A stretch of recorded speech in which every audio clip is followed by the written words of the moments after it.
এই খানাপাৰা ফিল্ডতে আমি নিযুক্তি পত্ৰ লৈছিলো আৰু আজি আমি জীৱনত যেনেকে বিয়া বৰুৱা হোৱাৰ পিছত গিৰিয়েক ঘৈণীয়েকে মিলি স্বামী স্ত্ৰীয়ে মিলি 25 বছৰীয়া উৎসৱ পাতে 50 বছৰীয়া উৎসৱ পাতে তেনেকে আমি দ্বিতীয়বাৰ ইয়াতে আকৌ আমাৰ নিযুক্তি পৰ্বত অংশগ্ৰহণ কৰিবলৈ আমি ইয়াত উপস্থিত হৈছো এই নিযুক্তি পত্ৰ লাভ কৰাৰ ফলত আমি কি ধৰণে উপকৃত হম এই বিষয়ে বিভিন্ন চিন্তা চৰ্চা চলিছে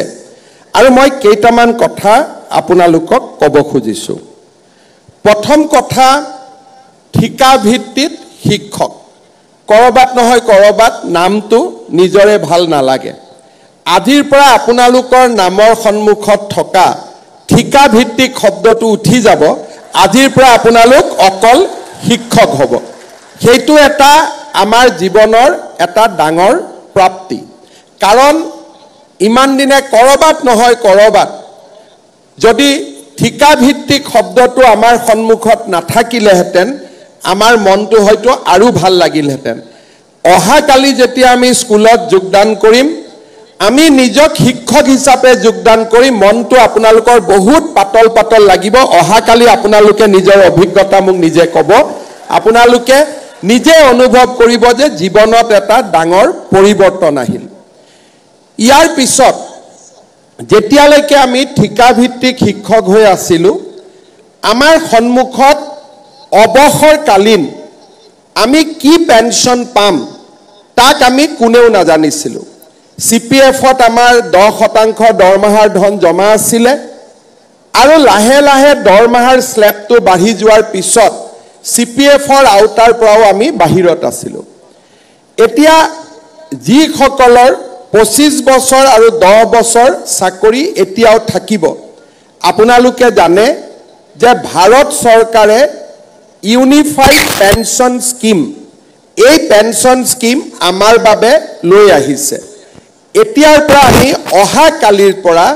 যদিও ইউপিএছ অসম চৰকাৰে এতিয়াও গ্ৰহণ কৰা নাই কিন্তু অহা কালিৰ পৰা আপোনালোক এনপিএছত আৰু এনপিএছত যোগদান কৰা সকলে অটোমেটিক্যালি 1 এপ্ৰিলৰ পৰা আপোনালোকে ইউপিএছলৈকে আপোনালোকে যাবলৈ সক্ষম হ'ব ইয়াৰ ফলত অৱসৰকালীন জীৱনত যিটো সৰ্বশিক্ষা অভিযানত থকালৈকে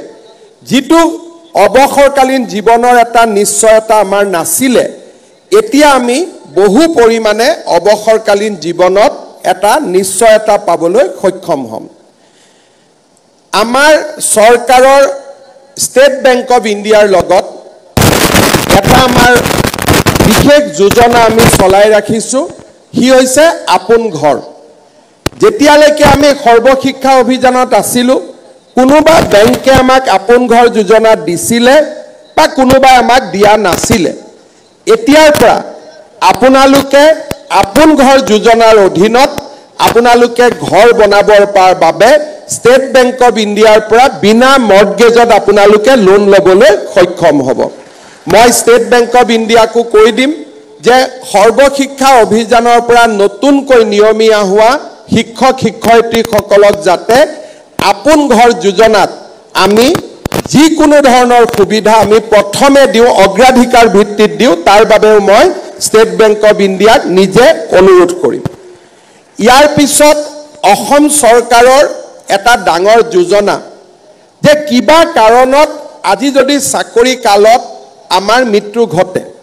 আমি কোনেও আশা নকৰো আমাৰ পৰলোক প্ৰাপ্তি হওক কিন্তু যোৱা কেইদিনমান আগতে সৰ্বশিক্ষা অভিযানত কাম কৰা ৰনোজদা কিমান টিচাৰক আমি 5 লাখ টকা কৈ দিছিলো 55 55 গৰাকী শিক্ষকক আমি শংকৰদেৱ কলাক্ষেত্ৰত মাতি আনি 5 লাখ টকাকৈ চাকৰি কালত তেওঁলোকৰ মৃত্যু হোৱা বাবে তেওঁলোকক আমি 5 লাখ টকাকৈ আৰ্থিক সাহায্য আগবঢ়াইছিলো এতিয়া আপোনালোকে চিন্তা কৰক এই 55 জন শিক্ষকক যদি আমি নিয়মীয়াকৰণ আগতে কৰিলোহেঁতেন এই 55 জন শিক্ষকৰ পৰিয়ালে সম্পূৰ্ণকৈ নিয়মীয়া শিক্ষকৰ যেনে স্বামী জীয়াই আছে তেনেকৈ আমি 100% আমি দৰমহা পাই থাকিলোহেঁতেন কিন্তু আজি তেওঁলোকক আমি মাত্ৰ 5 লাখ টকা আমি আগবঢ়াবলৈ সক্ষম হৈছিলোঁ অহা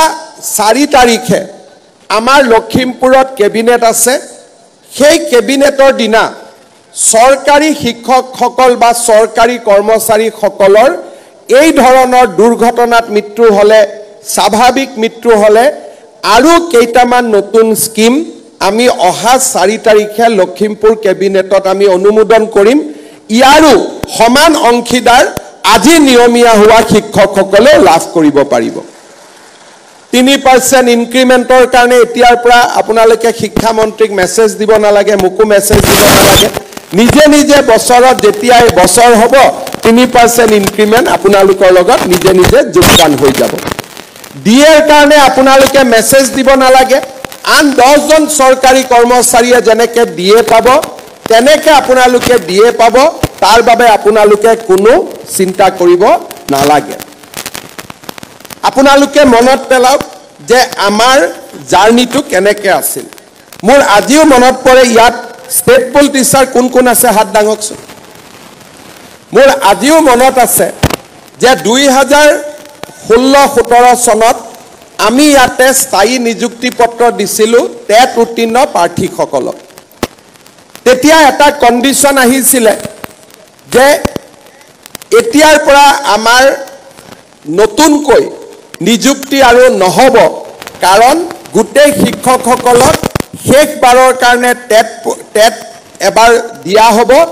তাৰ পিছত আৰু আমাৰ ওডিএলও টেট নাথাকিব এই ধৰণে নতুন নিয়ম আহিছিল ষ্টেট পুল শিক্ষকসকলে মোক কৈছিলে যে আমি টেট পাছ কৰি চাকৰি নোপোৱাকৈ থাকি যাম আৰু আমাৰ জীৱন অন্ধকাৰ হ'ব সিদিনাখন এটা দিনৰ ভিতৰতে আমি সৰ্বশিক্ষাত 12,000 পোষ্ট একে ৰাতিৰ ভিতৰতে আমি ক্ৰিয়েট কৰিছিলোঁ আৰু 12,000 শিক্ষকক আমি পোনে নিযুক্তি দিছিলোঁ যোৱা বছৰ 2021 চনৰ ইলেকশ্যনৰ আগত ষ্টেট পুলৰ টিচাৰৰ প্ৰথম কম দৰমহা আছিল বাকি চুক্তিবদ্ধ শিক্ষকসকলৰ দৰমহা বেছি আছিল 21 চনৰ ইলেকশ্যনৰ আগত একে দিনাখনে ষ্টেট পুল আৰু চুক্তিবদ্ধ শিক্ষকৰ দৰমহা আমি নিয়মীয়া শিক্ষকৰ সমান কৰি পেলাইছিলোঁ সেই ধৰণে মেটাৰনিটি লিভ ইএল সিএল আপোনালোকে যদি চাই 2012 চনৰ 20 মে তাৰিখে প্ৰথম দিনা নিযুক্তি হৈছিল তেতিয়া কি ব্যৱস্থা আছিল যে দৰমহা আমাক গভৰ্নিং বডিয়ে দিব গভৰ্নিং বডিয়ে দৰমহা দিব কম দৰমহা দিব আৰু সেই 2012 চনৰ সেই যাত্ৰাৰ পৰা আহি আজি 2024 চনত আমি সম্পূৰ্ণ নিয়মীয়া শিক্ষকৰ আজি আমি মৰ্যাদা পাবলৈ সক্ষম হলো এটা কঠিন যাত্ৰা আছিল প্ৰথম যেতিয়া মই 26 মেত নিযুক্তি পত্ৰ দিছিলোঁ জুলাই আগষ্ট মাহত মোক শিক্ষকসকলে হোৱাটছআপ দিছিলে স্যাৰ দৰমহাটো আমি নাপাওঁ দেখোন স্কুলৰ হেডমাষ্টাৰ এছএমচিৰ চেয়াৰমেনে সহি নকৰে তেওঁলোকে আমাক নিয়মীয়াকৈ দৰমহাটো নিদিয়ে আজি সেই যাত্ৰা পথৰ পৰা আৰম্ভ কৰি এতিয়া আৰু মাহৰ 1 তাৰিখে আপোনালোকে নিজৰ দৰমহা নিজে ল'ব পৰা অৱস্থালৈকে আপোনালোকে অহা কালিৰ পৰা আপোনালোকে আহি পৰিলে এতিয়া কিছুমানে মোক কৈ আছে যে স্যাৰ 5 বছৰ অভিজ্ঞতা থকা কাৰণে আমি কেইজনমান বাদ পৰি গলো মই শিক্ষা বিভাগক অনুৰোধ কৰিম যে নিয়মীয়াকৰণৰ মানদণ্ড 5 বছৰৰ অভিজ্ঞতাৰ পৰিৱৰ্তে 3 বছৰ কৰি দিয়ক যাতে বাকি সকলেও নিয়মীয়াকৰণ হৈ যাব পাৰে এখন উদাৰ হৃদয় লৈ যিসকল মাত্ৰ 3 বছৰ কাম কৰিছে সৰ্বশিক্ষা অভিযানত তেওঁলোককো আমি নিয়মীয়াকৰণৰ ব্যৱস্থা লম অহা বছৰৰ ভিতৰত আমি অহা বিত্তীয় বৰ্ষত তেওঁলোকক আমি নিয়মীয়াকৰণ কৰি দিম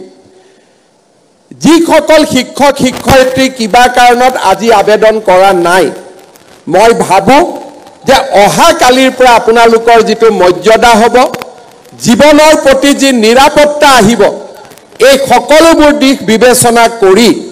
তেওঁলোকে যদি পুনৰ আবেদন কৰিব খোজে তেওঁলোককো আমি আবেদনৰ পথ মুকলি কৰি ৰাখিম যাতে তেওঁলোকে দ্বিতীয়বাৰৰ বাবে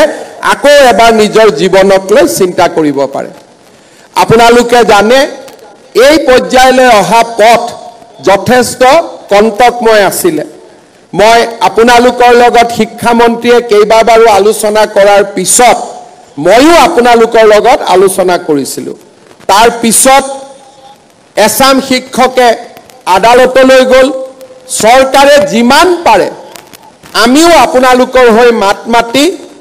কেইদিনমান আগতে ডিভিজন বেঞ্চৰ পৰা আমি জাজমেণ্ট আনিছিলোঁ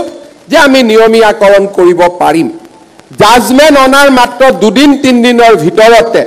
শিক্ষা বিভাগে এই গোটেই কামখিনি কৰি দিবলৈ সক্ষম হ'ল আজি মই বিশেষকৈ চৰ অঞ্চলত 12 বছৰ 10 বছৰ ধৰি কাম কৰি যিসকল শিক্ষক শিক্ষয়িত্ৰী আছে তেওঁলোকক মই আশ্বাস দিছোঁ যে 1/3 কৰি 3 বছৰৰ ভিতৰত মই তেওঁলোকক ভাল জাগালৈকে লৈ আহিম সেই প্ৰতিশ্ৰুতিও মই আজি আপোনালোকক দিছোঁ অহা বছৰ এপ্ৰিল মেত আমি ধুবুৰী সাউথ সালমাৰাত কাম কৰা 1/3 শিক্ষকক আমি আন জিলালৈ লৈ আহিম তাৰ পিছৰ বছৰ 1/3 শিক্ষকক আমি লৈ আহিম তাৰ পিছৰ বছৰ 1/3 শিক্ষকক আমি লৈ আহিম যাতে ধুবুৰী সাউথ সালমাৰাৰ দৰে বিপদজনক স্থানত কাম কৰি থকা শিক্ষকসকলেও এটা জীৱনত ল'ৰা ছোৱালীক পঢ়ুৱাই ডাঙৰ কৰাৰ বাবে তেওঁলোকেও যাতে এটা সুবিধা পাব পাৰে কিমান আছে ধুবুৰী আৰু সাউথ সালমাৰাত কাম কৰি থকা শিক্ষক হাত ডাঙৰ ঠিক আছে যিমানখিনি আছে স্থায়ীভাৱে যিসকলক আজি আমি নিয়মীয়াকৰণ কৰিলোঁ তেওঁলোকক আমি 3 বছৰৰ ভিতৰত উপযুক্ত স্থানলৈ আমি লৈ আহিম আৰু অহা বছৰৰ ভিতৰত এই উপযুক্ত স্থানৰ যেটো ট্ৰান্সফাৰ সেই ট্ৰান্সফাৰৰ প্ৰক্ৰিয়া আমি আৰম্ভ কৰিম শ্ৰদ্ধাৰ শিক্ষক মণ্ডলী ইয়াৰ লগতে আজি আমি এইটো কথাও ক'ব খুজিছোঁ যে ৰাজ্য চৰকাৰে এই বছৰ প্ৰায় 6000 স্কুলত আমি হেডমাষ্টাৰৰ পদ আমি নতুনকৈ অনুমোদন কৰাৰ বাবে আমি সিদ্ধান্ত গ্ৰহণ কৰিছোঁ এতিয়া আজি স্থায়ী হোৱা শিক্ষকসকলেও সেই প্ৰধান শিক্ষক হোৱাৰ স্কুলৰ সিনিয়ৰিটিৰ ভিত্তিত এটা সুবিধা লাভ কৰিব যেটো আপোনালোকৰ বহুজনৰ বাবে যদি চুক্তিবদ্ধ শিক্ষক হৈ থাকিলে আমি হেডমাষ্টাৰ কৰিব নোৱাৰিলোহেঁতেন এতিয়া যেহেতু আপোনালোক স্থায়ীভাৱে নিযুক্তি হ'ল সেই 6000 পদটো হেডমাষ্টাৰলৈকে যাবৰ বাবেও আপোনালোকৰ সুবিধা মুকলি হৈ ৰৈ যাব শ্ৰদ্ধাৰ শিক্ষক মণ্ডলী আজি দিনটো আমাৰ বাবে আন এক লক্ষ্য প্ৰাপ্তিৰ বাবেও এটা স্মৰণীয় দিন বিগত নিৰ্বাচনৰ সময়ত মই সিদ্ধান্ত গ্ৰহণ কৰিছিলোঁ আৰু ৰাইজৰ আগত কৈছিলোঁ যে আমাৰ চৰকাৰ যেতিয়া শাসনলৈ আহিব আমি 1 লাখ যুৱক যুৱতীক নিযুক্তি প্ৰদান কৰিম আজি আমাৰ এই নিযুক্তিৰ প্ৰক্ৰিয়াত এই উপস্থিত শিক্ষকসকলক যদি আমি বাদ দিওঁ তথাপিতো আমি 1,389টা সংখ্যাত আমি অৱতীৰ্ণ হলো অৰ্থাৎ আমাৰ ৰাজ্য চৰকাৰে গৌৰৱেৰে সৈতে আজিৰ দিনটোত আমি 1 লাখ নিযুক্তিৰ যেটো আমাৰ লক্ষ্য আছিল তাক আমি পাৰ কৰিলো আৰু যদি আজি স্থায়ীভাৱে নিযুক্তি পোৱা 23955 জন শিক্ষকক আমি যদি হিচাপত লওঁ তেতিয়ালে 2021 চনৰ পৰা ৰাজ্য চৰকাৰৰ আমাৰ কৰ্মচাৰীৰ সংখ্যাত 1,24,345 জন চৰকাৰী কৰ্মচাৰী লিপিবদ্ধ হ'ল যোৱা স্বাধীনতাৰ পিছত 78 বছৰ পাৰ হৈ গ'ল কোনো চৰকাৰে আজিলৈকে কেতিয়াও একেলগে 1 লাখ নিযুক্তি দিবলৈ সক্ষম হোৱা নাছিল আজি আমাৰ চৰকাৰখনে সেই সোণখেৰীয়া যাত্ৰাও অতিক্ৰম কৰিবলৈ সক্ষম হ'ল মই আশা কৰোঁ যে এই ধৰণে অসমৰ যুৱক যুৱতীৰ আশা আকাংক্ষা পূৰণৰ হকে আমি নিৰন্তৰ গতিত কাম কৰি যাব পাৰিম আৰু ৰাইজৰ আশীৰ্বাদত এই ধৰণে আমি আগুৱাই যাবলৈ সক্ষম হ'ম আজিৰ এই দিনটোত অসমৰ যুৱক যুৱতী সকললৈ 1 লাখ নিযুক্তিৰ সংখ্যা পাৰ হৈ যোৱাৰ এই স্মৰণীয় মুহূৰ্তত মই সকলোলৈ অভিনন্দন জনাইছোঁ আৰু অহা বছৰৰ ভিতৰত নতুনকৈ আৰু 50,000 চৰকাৰী চাকৰি দিয়াৰ প্ৰচেষ্টাত আমি অৱতীৰ্ণ হ'ম। শিক্ষা বিভাগ, আৰক্ষী বিভাগ, এডিআৰই এই ধৰণে আমি আৰু নতুনকৈ 50,000 চৰকাৰী কৰ্মচাৰীক নিযুক্তি দিয়াৰ বাবে আমাৰ যি লক্ষ্য সেই লক্ষ্যত আমি জপিয়াই পৰিম। অসমৰ জাতীয় জীৱনত এনে সুন্দৰ 5টা বছৰ কেতিয়াও আমি দেখা পোৱা নাছিলোঁ, যিটো 5টা বছৰত এটকাও ঘোষ নিদিয়াকৈ চৰকাৰী চাকৰি পোৱা এটা ডাঙৰ মাইলৰ খুঁটি আমি অসমৰ জাতীয় জীৱনত স্থাপন কৰিবলৈ সক্ষম হ'লো। 2013 চনত মোৰ মনত আছে যে আমি প্ৰথম টেট শিক্ষকৰ নিযুক্তিৰ প্ৰক্ৰিয়া আৰম্ভ কৰিছিলোঁ। তাৰ আগতে অসমৰ শিক্ষক নিযুক্তিৰ যিটো ব্যৱস্থা সেই ব্যৱস্থা কলুষিত আছিল, পংকিলতাৰে পৰিপূৰ্ণ আছিল। যেতিয়া টেট শিক্ষকক নিযুক্তি দিবলৈ শিক্ষা মন্ত্ৰী হিচাপে মই বলিষ্ঠতাৰে আগবাঢ়িছিলোঁ, তেতিয়া মোৰ লগত মোৰ ৰাজনৈতিক সমৰ্থনো নাছিল। নিজৰ চৰকাৰখনৰ ভিতৰতে মই সমালোচনাৰ সন্মুখীন হৈছিলোঁ। মোৰ এতিয়াও মনত আছে 2012 চনত যেতিয়া টেট শিক্ষকৰ নিযুক্তি দিবলৈ আমি সিদ্ধান্ত লৈছিলোঁ, দিল্লীৰ পৰা সেই সময়ত জমিয়তৰ অধ্যক্ষ মৌলানা আছাদ মাদানী গুৱাহাটীলৈ দৌৰি আহিছিল আৰু মুখ্যমন্ত্ৰীক আহ্বান জনাইছিল যে টেট শিক্ষকৰ নিযুক্তি প্ৰক্ৰিয়া বন্ধ কৰিব লাগে। মোৰ আজিও মনত আছে যে সেই সময়ত টেট শিক্ষক নিযুক্তি দিবলৈ যাওঁতে তেতিয়া সৰ্বশিক্ষা অভিযানৰ মিছন ডাইৰেক্টৰত ৰাজনৈতিকভাৱে চৰকাৰত উচ্চ পদত অধিষ্ঠিত ব্যক্তি এগৰাকীৰ কোঠাত কান্দিবলগীয়াৰ পৰিৱেশ হৈছিলে। কান্দি কান্দি মোৰ কোঠালৈ উভতি আহি কৈছিল যে ছাৰ, মোৰ চাকৰি বন্ধ হৈ যাব, আপুনি টেট শিক্ষকৰ নিযুক্তি প্ৰক্ৰিয়া বন্ধ কৰি দিলে মই বাচি যাব পাৰিম। তেনে ৰাজনৈতিক পৰিৱেশত আমি এটা নিকা শিক্ষক নিযুক্তিৰ বাবে সংঘৰ্ষ কৰিছিলোঁ। শ উচ্চ ন্যায়ালয়ৰ গোচৰ আমি একেলগে এবছৰৰ ভিতৰত আমি ফাইট কৰিছিলোঁ। সুপ্ৰিম কোৰ্টলৈকে গৈ গুৱাহাটী হাইকোৰ্টৰ প্ৰায় 500টাতকৈও অধিক গোচৰ একেলগে আমি নিষ্পত্তি কৰি আনিবলৈ সক্ষম হৈছিলোঁ। যেতিয়া টেট শিক্ষকৰ নিযুক্তি হৈছিল, আজি অসম বিধানসভাত দপদপাই থকা এজন নিৰ্দলীয় বিধায়কে কৈছিল যে এই চাকৰিবোৰ হিমন্ত বিশ্ব শৰ্মা যিদিনাখনে শিক্ষামন্ত্ৰী নোহোৱা হৈ যাব, সেইদিনাখনে টেট শিক্ষকৰ চাকৰিবিলাকো নোহোৱা হৈ যাব। আজি তেখেত মেডিকেল কলেজত ট্ৰিটমেণ্ট লৈ আছে, ভগৱানে তেওঁক সুস্থ কৰক। কিন্তু আজিৰ এই সোণখেৰীয়া দিনটোত মই যোৱাকালি তেখেতক সাক্ষাৎ কৰি কৈ আহিছিলোঁ যে অসমৰ টেট শিক্ষকসকলে আজি স্থায়ীভাৱে নিযুক্তি পাব। এতিয়া আৰু তেওঁলোকৰ জীৱনৰ সন্মুখত কোনো প্ৰশ্নবোধক চিন নাথাকে। জীৱনত এই টেট শিক্ষকৰ নিযুক্তিক লৈ কেনেকে নিযুক্তি হ'ব? প্ৰথম টেটৰ পৰীক্ষা যেতিয়া আৰম্ভ হৈছিল, কুৱেশ্যন পেপাৰ লিক হ'ল, অমুকৰ সমষ্টিৰ লৰাই পালে। 2012 আৰু 13 চনৰ যদি অসমৰ বাতৰি কাকত পঢ়ো, মোক সমালোচনাৰে মোক জীৱন দুৰ্বিষহ কৰি দিছিল। কিন্তু আজি 10টা বছৰ পিছত থিয় হৈ মই গৌৰৱ অনুভৱ কৰোঁ যে এতিয়া অসমৰ পিছপৰা গাঁৱৰ মানুহেও কয় যে ছাৰ, আমাৰ স্কুলত এজন টেট শিক্ষকক নিযুক্তি দিয়ক। এয়া হৈছে অসমৰ শিক্ষা জগতৰ এক নৱজাগৰণৰ সময় আছিল। 2011, 12, 13 ৰাজনৈতিকভাৱে যথেষ্ট কষ্টৰ সন্মুখীন হৈও কেইটামান কথা মাত্ৰ মই আজি উনুকিয়ালোঁ। সেই সময়ৰ গোটেই ৰাজনৈতিক পৰিৱেশ কণ্টকময় হোৱাৰ স্বত্তেও শিক্ষা মিত্ৰ আদিৰ প্ৰচণ্ড আন্দোলনৰ মাজতো সকলোকে লগত লৈ সকলোৰে সমস্যা সমাধান কৰি অসমৰ শিক্ষা জগতত আমি এক নৱজাগৰণৰ আমি আৰম্ভ কৰিছিলোঁ। আজি মই গৌৰৱ অনুভৱ কৰোঁ যেতিয়া শিক্ষামন্ত্ৰী ডাঙৰীয়াই মোক কয় যে মুখ্যমন্ত্ৰী মহোদয়, সকলোকে টেটৰ শিক্ষক লাগে। আজি অসমৰ হিন্দু, মুছলমান, খ্ৰীষ্টিয়ান সকলো জাতি উপজাতিৰ লোকে গাঁও চহৰ নগৰৰ সকলো জাতি উপজাতিৰ লোকে আজি টেট শিক্ষকক বিচাৰে মই কেতিয়াও টেট শিক্ষকক ৰাজনৈতিক শক্তি হিচাপে নিৰ্মাণ কৰা নাছিলো মই মাত্ৰ তেতিয়াৰ পৰা এটাই কথা কৈছিলো যে আমাৰ টেট শিক্ষকসকল বিকশিত অসমৰ সেনানী হ'ব আৰু আজি সেই কাৰ্য আজি সেই কাম আজি আমি নিজে লক্ষ্য কৰিছো দুই এজনক বাদ দিলে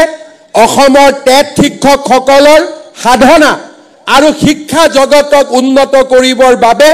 অসমৰ টেট শিক্ষকসকলে লোৱা প্ৰচেষ্টাক সকলোৱে আজি ভূয়সী প্ৰশংসা কৰে আমাৰ শিক্ষা জগতখন লাহে লাহে পৰিপূৰ্ণ হৈছে ৰণোজ পেগু ডাঙৰীয়াই শিক্ষা ক্ষেত্ৰৰ যেতিয়া প্ৰস্তাৱ আৰম্ভ কৰিছিল তেওঁ সমালোচনাৰ সন্মুখীন হৈছিল কেতিয়াবা আবেগিক হৈ ৰণোজ পেগু ডাঙৰীয়া মোৰ ওচৰত আহে যে এইটো চলাই ৰাখিম নে বন্ধ ৰাখিম মই ৰণোজ পেগু ডাঙৰীয়াক এটাই কথা কৈছিলো যে অসমৰ টেট শিক্ষকসকলৰ ওপৰত মোৰ অপূৰ্ণ আস্থা আৰু বিশ্বাস আছে সকলো ভাল কাম আপুনি কৰি থাকক আপুনি চিন্তা কৰিব নালাগে আজি আপোনালোকে চাওঁতে ৰাষ্ট্ৰীয় জগতখনত অসমৰ শিক্ষা বিভাগ আজি এক সুন্দৰভাৱে আগবাঢ়ি আহিবলৈ সক্ষম হৈছে আমাৰ সন্মুখত কিছু সমস্যা এতিয়াও আছে আমাৰ সন্মুখত প্ৰতিবন্ধকতা এতিয়াও আছে দূৰ দূৰণিৰ শিক্ষানুষ্ঠানবিলাকত শিক্ষক শিক্ষয়িত্ৰী উপলব্ধ কৰাৰ সমস্যা এতিয়াও আছে এইবাৰ আমি দূৰ দূৰণিৰ বিদ্যালয়সমূহত কাম কৰিবলৈ ইচ্ছুক প্ৰাৰ্থীসকলক আমি এটা সিদ্ধান্ত লৈছো যে আমি অতিৰিক্তকৈ কিছু নম্বৰ দিম যাতে তেওঁলোকে প্ৰথমতে প্ৰত্যাহ্বানক চিহ্নিত কৰি প্ৰত্যাহ্বান গ্ৰহণ কৰিব পাৰিম বুলিয়ে তেওঁলোকে যাতে সেই অঞ্চলবিলাকত যাবৰ বাবে আবেদন কৰে আমি শিক্ষা বিভাগত নিৰন্তৰ কাম কৰি গৈ থাকিম আৰু মই বিশ্বাস কৰোঁ 2012-13 চনত আমি আৰম্ভ কৰা এই সুন্দৰ সোণোৱালী যাত্ৰাই আমাক ইস্পিত লক্ষ্যলৈ লৈ যাব আজিৰ এই পুনৰ এই পবিত্ৰ দিনটোত আমি আকৌ এবাৰ একেলগে সমবেত হৈছো মই আপোনালোকৰ জৰিয়তে অসমৰ টেট শিক্ষকসকললৈ পুনৰ এবাৰ সেই পুৰণা কথাষাৰ মনত পেলাই দিম আপোনালোকৰ নিযুক্তি আছিল এখন বিকশিত অসমৰ সপোন সাকাৰ কৰাৰ বাবে আপোনালোকৰ নিযুক্তি আছিল দৰিদ্ৰ পিছপৰা দুখীয়া লোকসকলৰ সন্তানক শিক্ষাৰ পোহৰেৰে আলোকিত কৰাৰ বাবে আপোনালোকৰ নিযুক্তি আছিল অসমৰ নিষ্পেষিত শোষিতজনক শিক্ষাৰ পোহৰেৰে আলোকিত কৰাৰ বাবে মই আজিৰ এই দিনটোত পুনৰ এবাৰ আপোনালোকক আহ্বান জনাম এই টেট শিক্ষক নিযুক্তিৰ বাবে ইয়াৰ দৰমহাৰ বাবে চৰকাৰে প্ৰায় 2000 কোটি টকা বছৰত ব্যয় কৰে আৰু বিভিন্ন ধৰণে এই ব্যয় প্ৰতি বছৰে বাঢ়ে কিন্তু তাৰ পিছতো মই কম যে এই বিনিয়োগ আমাৰ দুখীয়া জনৰ বাবে এই বিনিয়োগ আমাৰ নিষ্পেষিত জনৰ বাবে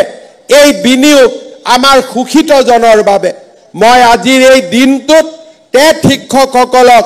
আকৌ এবাৰ আহ্বান জনাম আপোনালোকে নিজক আকৌ এবাৰ পুনৰ উৎসৰ্গিত কৰক অসমৰ সেই দুখীয়া নিচলা গাঁও অঞ্চলত বাস কৰা সমাজখনক শিক্ষাৰ পোহৰেৰে আলোকিত কৰাৰ বাবে সেই সমাজখনক নতুন দিগন্তলৈ লৈ অহাৰ বাবে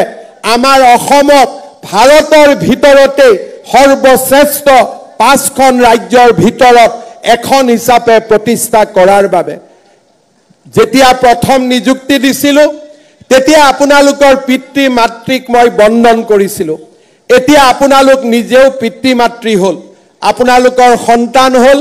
আপোনালোকৰ সন্তানে এতিয়া স্কুললৈ গৈছে মই আপোনালোকৰ সন্তানসকলৰো সোণোৱালী ভৱিষ্যত কামনা কৰিম কিন্তু এটা কথা মনত পেলাই দিম পুনৰ এবাৰ পুৰণি কথাষাৰ